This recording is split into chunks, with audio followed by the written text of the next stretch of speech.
ఈ మధ్యకాలంలో ఒక విషయం చదువుతూ ఇట్ వాస్ క్వైట్ ఇంట్రెస్టింగ్. ఒక ఫైటర్ జెట్ నడిపే one of the world's best అంట. అనేక ఫైటర్ జెట్స్ని టేక్ డౌన్ చేసిన అతనంట.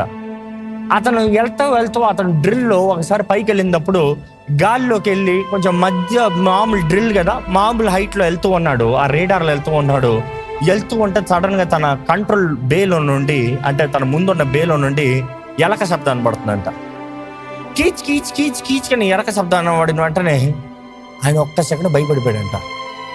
ఏంట్రా, నేను ఎంతోమంది ఫైటర్ జెట్స్ని కిందకు పడేసిన వాడిని, షూట్ చేసి కాల్చేసిన వాడిని, ఈరోజు నన్ను చెప్తానికి ఫైటర్ జెట్ రాలేదు కానీ ఏమొచ్చింది, ఎలక వచ్చింది.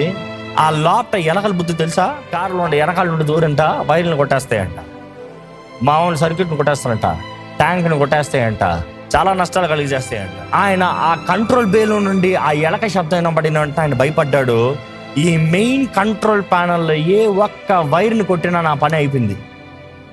ఇంతమంది ఫైటర్ జెట్స్ని పోరాడిన వాడిని ఈ ఎలక ద్వారంగా చావాలా అని భయపడ్డాడంట. కానీ ఒక్క సెకండ్గా ఆలోచించాడంట, ఏం చెయ్యొచ్చు నేను? వేగంగా వెళ్ళినా అది లోపలికి ఏం తెలియదు, దాని తలకింద తిన్నా ఆ లోపల తిరుగుతూ ఉంటుంది. ఇప్పుడు నేను ఏం చేయాలని ఒక్క సెకండ్ ఆలోచించాడంట.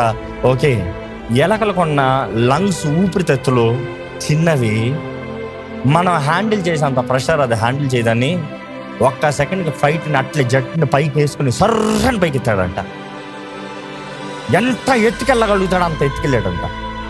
అంత ఎత్తుకెళ్ళిన తర్వాత కొద్దిసేపుకి సైలెంట్, మరలా అంత ఎత్తులో స్ట్రైట్లో పెట్టేళ్ళాడంట. సైలెంట్. దాని తర్వాత కిందకి దిగాడంట స్లోగా, సైలెంట్. దాని తర్వాత అర్థమైందంట ఎలక చచ్చింది అని. You see, sometimes we need to increase our spiritual level.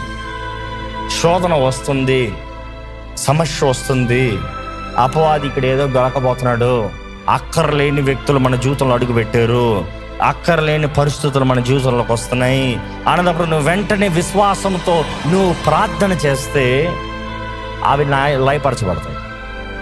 Do not give yourself to the enemy. అపవాది చేతులకు మీరు అనుమతించద్దు. ఒక ఆత్మీయ జీవితంలో ఎదుగుదల ఉన్నవాడు అపవాదికి, శోధనలకి అనుమతి ఇవ్వడు.